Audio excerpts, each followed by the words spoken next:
Don't forget to subscribe and ring that bell. Hey there. Welcome to the Algebra 2 Cliff Notes, Part 5. In Part 4, the last thing we did in this packet was solving for equations with radicals in them. So let's pick this up just after that. Glad you came back. Okay, first, let's explain a simple concept. Top down, bottom out.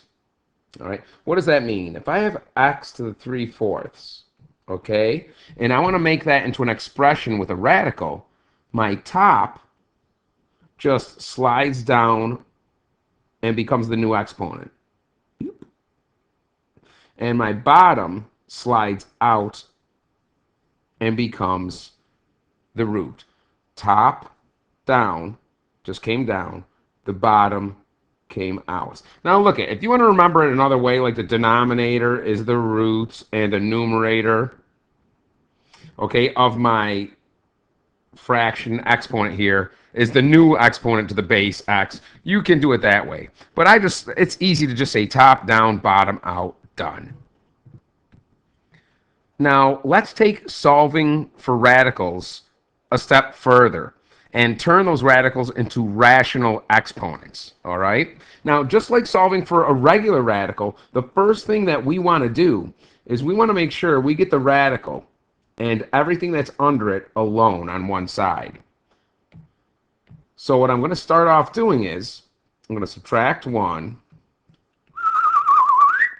Boom. So I've got 3 times the 5th root of x plus 1, this is all cubed, equals 24. The next thing I'm going to do is get rid of the 3. Divide both sides by 3. I'm going to continue this right over here. And now I've got the, okay, x plus 1, that's cubed to the 5th root. That equals 24 divided by 3 is 8. All right? Okay, not too bad, not too bad. No, I don't need the calculator yet. And what I'm going to do is I am going to turn this radical into a fraction exponent, okay, a rational exponent. So I have x plus 1. And remember, that was the top that came down and the bottom that popped out. All right? Now, in order to undo an exponent that's a fraction, all I've got to do is raise that to its reciprocal. So my current fraction exponent is 3 over 5. I'm going to raise it to 5 over 3. What that's going to do is cancel out. And what I do to one side, I have to do to the other. So now I have x plus 1 equals 8 to the 5/3. Now let's get this calculator because, hey, we get a calculator for this whole test, which is what I love. And we're going to turn this on, and we've got 8 raised to the 5/3. That's going to give us 32. All right, so now I've got x plus 1 equals 32, and all I've got to do is subtract 1, and x is 31. There you go. I love it. That box is very, very poor, kids, but the answer is very, very right. We are now on to Module 3 of 5. Okay, and Module 3 focuses on trigonometry, and we don't go into too much depth here, but just as a quick review, okay, our basic trigonometry functions are sine, cosine, tangent, but then we got these things cosecant, secant, and cotangent. In the calculator, you have sine, cosine, and tangent buttons, okay? Yeah, where is it? Come on, come on, come on, come on. Bam. We have our sine, our cosine. Ooh, that was nice. And our tangent buttons. All right, that's nice. But we don't have a cosecant, secant, or cotangent buttons. All right, we don't have any button here. Just know that cosecant is 1 over sine. So in the calculator, if I put 1 over the sine of, I don't know, like 90 degrees or whatever it is, that's like saying the cosecant of 90 degrees, all right? Same thing, secant is 1 over cosine, and cotangent is 1 over tangent. Or because tangent is sine over cosine, cotangent is the flip of that. Cosine over sine. These are used probably in pre-calculus and calculus more, but hey, you never know. Some important things to know about the unit circle. This is the unit circle, this little circle right here. It has a radius of 1. All right? Any point on this unit circle, the coordinate of those points, the x-coordinate is going to be the cosine of whatever my angle is, theta, that goes to that dot on the unit circle. What do I mean? If I start here, which is at 0 degrees, and I graph maybe here through this point, then maybe let's say this is 120 degrees. The coordinates of this point right here, the x will be the cosine of 120 degrees, and the y would be the sine of my 120 degrees. Whatever angle goes through whatever point on the unit circle. All right? And, okay, let's not forget, if you need to find the sine, cosine, tangent of a 30 degree, 60 degree, or 45 degree angle, you can use these triangles. Yes, you can put them in the calculator, but sometimes they ask for an exact value. I haven't seen them do that in a while. But opposite of 30 degrees is 1. Opposite of 60 degrees is radical 3, and my hypotenuse is 2. So I can use SOHCAHTOA. Sine is opposite over hypotenuse. Cosine is adjacent over hypotenuse. And tangent is opposite over adjacent. And I can now figure out the sine, cosine, or tangent of 30, 60, or 90. The same thing goes for a 45 degree angle. Okay, these sides are the same. 1, and the hypotenuse is radical 2. Again, we can start to use SOHCAHTOA to figure out the exact values. Okay, what if they give us radians, okay, and they want degrees? All I've got to do is I've got to multiply by 180 over pi. And then I just slap on that little label, which is like the degree symbol. Or, okay, if they have a pi in here already like this one, all you got to do is substitute 180 in for the pi. So what do I mean? This is the same thing as saying 3 over 2 times, in for the pi, I'm going to say 180 degrees. And if I do that in the calculator, it would give me 270, and I just put the little degree symbol. So 3 over 2 times pi, or 3 pi over 2, is 270 degrees. I substituted this out for my 180. Notice this does not have a pi symbol. So I can't just substitute 180 in for pi. If that's the case, which would be really rare, then you would actually have to do it multiply times 180 over pi. Okay? And if I did that in a calculator, whatever, 3 goes into 180 60 times. 4 times 60 is 240. And I still have my pi on the bottom. So yes, that's 240 over pi degrees. All right? And if they wanted you to round that to a decimal place, then you could just take 240 and divide it by pi in the calculator. All right, well, what if they do the flip of that? What if they give you degrees, but they want radians? In this case, we're going to multiply by pi over 180. Or what I tell my students is, I just divide this by 180, okay, and I put this fraction in the calculator and reduce it, and then I put the pi right next to it. So, if I wanted to, come on, there we go, and we have 120 divided by 180. I hit math, enter, and it reduces that. That's 2/3. So now this is 2/3, and don't forget I have the pi here. So 120 degrees is 2/3 pi. And I do the same thing with this. Put this over 180. Wow, I don't know why I keep erasing that. And then I slap that little pi here. But when I reduce it in the calculator, don't put the pi in the calculator to reduce. You cannot reduce pi. It's irrational. So I'm going to say 315 divided by 180. And then I hit math, enter, enter. That's 7/4. 7/4 pi radians. 315 degrees. Simple. Okay, graphing trig functions. First and foremost, you have a graphing calculator. Use it if you need to. But, okay, let's go over these really, really quickly. That. The amplitude is how high or low you go from the midline.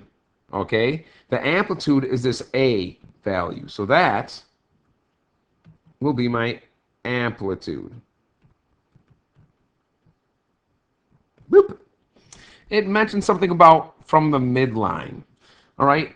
Whatever my trig function is, right here could be sine, cosine, or tangent. I might have plus some value. We'll call that m. That's my midline. So I'm going to say m is the midline.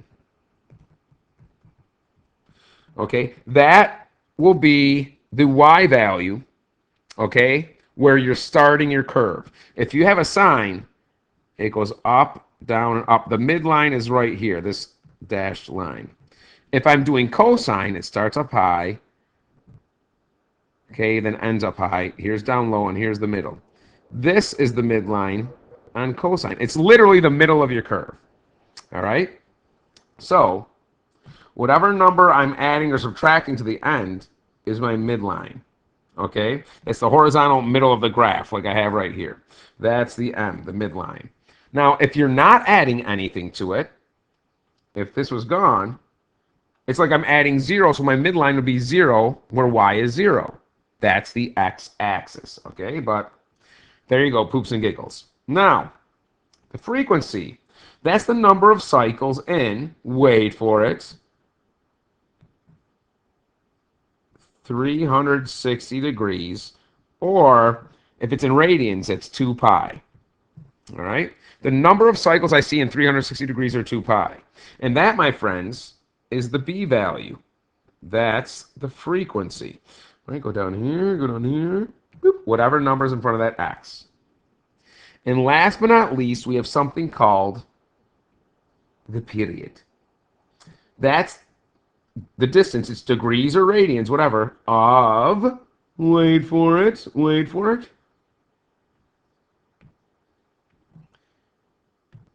1 cycle.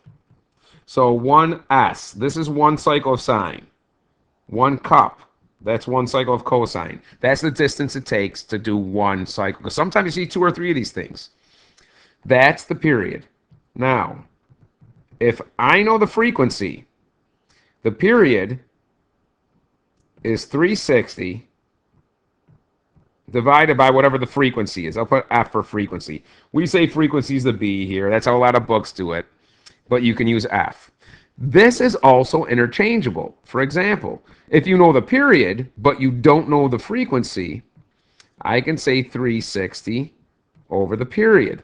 And let's not forget, sometimes instead of 360, if we're not in degrees, we're in radians, we can say 2 pi over the frequency.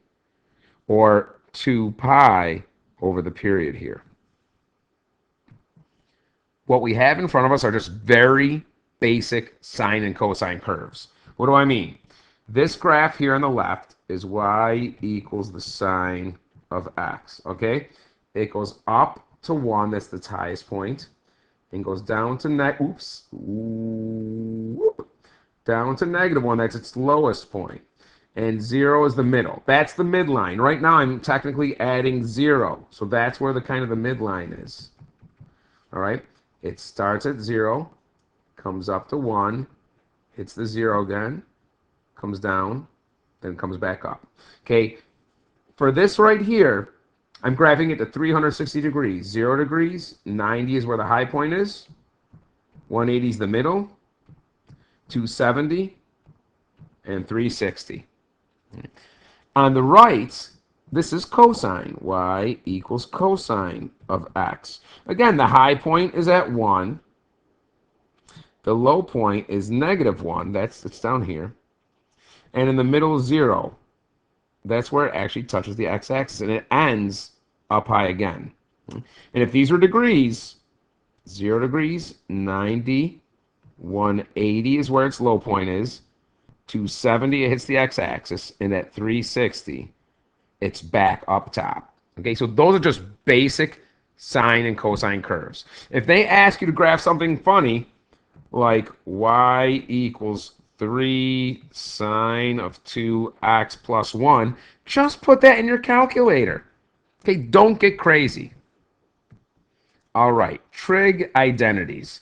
We really didn't go over these. We kind of skipped over these in class. They are rare on the test. I mean, really, really rare. So for the sake of your curiosity, if you want to skip over this real quick, you can. I'm just going to explain it really, really easy. All right. What I like to tell students is there's two things you got to know. First of all, sine squared plus cosine squared is equal to 1. That is a basic trig identity. Will that come into play? Probably not. So when they ask me right here, what's the expression secant squared times cotangent squared times sine? What's that equivalent to? What I tell my students is turn everything into sine and cosine form. What do I mean? Remember, secant, when we first started going over trig, secant is the same as 1 over cosine. If my secant is squared, then my cosine is squared. Okay, and we'll put the theta there. Times cotangent. That's the same as cosine over sine. Guess what? If my cotangent is squared, I got to square these. Again, we can put our theta there. Times, this is already sine. We'll put that over 1. Okay? At this point, I'm just going to cancel tops and bottoms that match. Oh, look, I have a cosine squared and a cosine squared.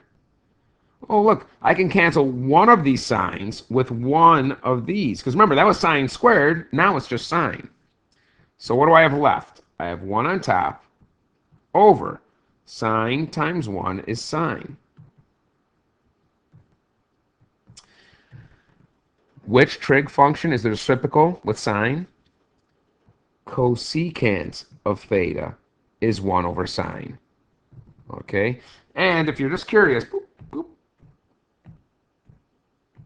this is where I got this. Remember, cosecant is 1 over sine. I changed secant here to 1 over cosine. And I changed cotangent to cosine over sine. So if you're given any of these, just convert them to sine over cosine. And then you could just cancel what you can, and it's easy. I wouldn't worry too much about this. If this is confusing to you, just if you get one multiple choice question on this, guess. Take the L. And we are on to Unit 4 already. Sequence, series, and exponentials and logs. Woo! All right. When it comes to sequences and series, they're a pattern of numbers. Either those numbers are going to have a common difference. That means they go up or down by the same amount every time. That is an arithmetic. Like if I'm adding the same number, even if it's a negative number, like it's going down. If you're adding 3 as you go from one number to the next in your list, that's an arithmetic. It's a common difference. Okay? If you, okay, well, I won't go to geometric. I'll go to geometric in a second here. And then there's an arithmetic series. Okay, there's a sequence and a series. I can write an equation that will help me find any term in my arithmetic sequence. Okay, using this right here. A of 1 is the first term in the list. D is your common difference. Okay, A1 is your first term. D is a common difference. And you're always going to use n minus 1 there. Okay?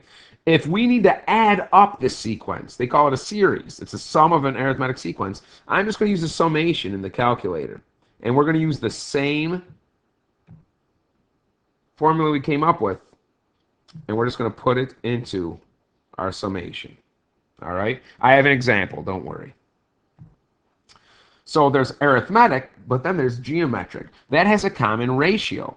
So instead of going up by the same number, instead of adding 3 every time, we're multiplying by the same number. So it doesn't go up by the same amount, but it gets multiplied by maybe it gets multiplied by 2. So it's literally doubling every time. You can come up with an equation. You take your first term in your series, that's what A1 is. You multiply it times your common ratio, okay? And then your exponent to that common ratio is n minus 1.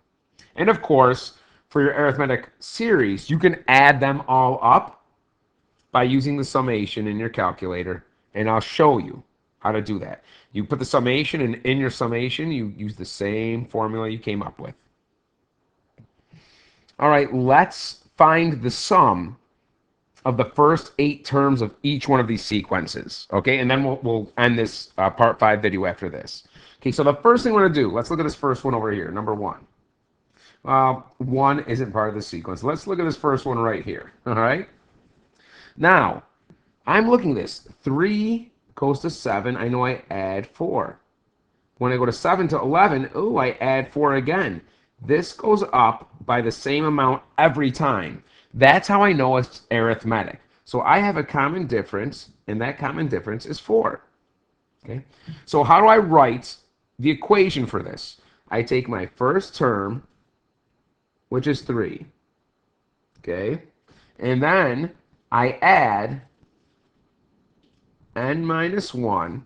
If I put this in the calculator, I'm going to use an x instead of an n. And then I multiply that times the common difference. In this case, our common difference is 4. Okay? So I really need the first term and the common difference. That's it. First term, common difference. Now, if I put this in the calculator, I'm going to sum this up.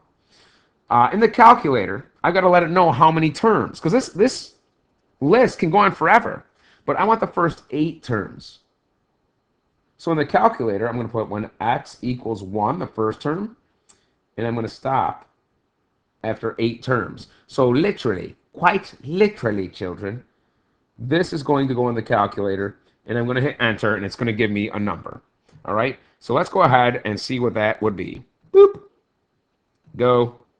Go. Turn this back on. So where's the summation? You can hit the math button and find it. I like to hit alpha, window, and look down at number 2, summation.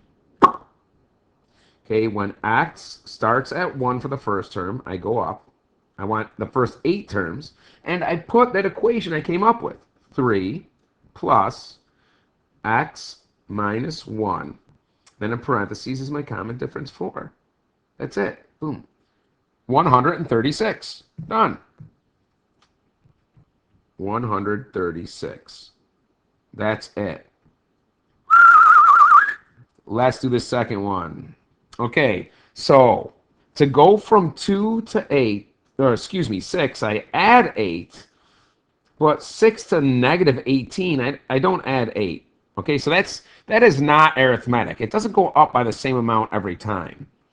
But if I take 2 and I'm negative 2, and I multiply it by a negative 3, that means multiply.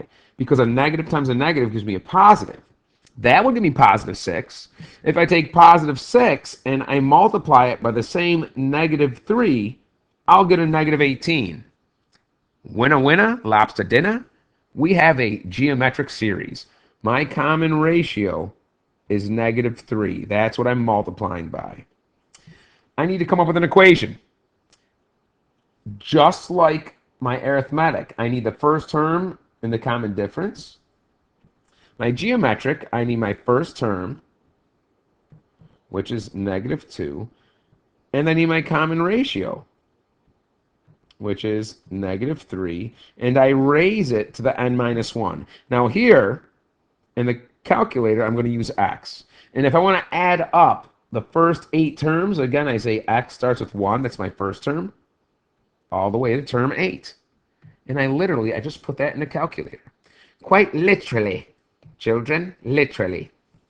So let's clear this. We're going to go to alpha window again, pick choice 2. I'm going to start when x is 1 and go to 8. And I'm going to say negative 2 times negative 3 raised to the x minus 1. That's it. That's it. 3,280.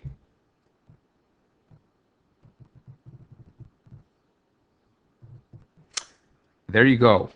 25-minute mark. We just hit it. I'm done. I will see you for the last part, part 6, if you're interested. Bye-bye. Don't forget to subscribe and ring that bell.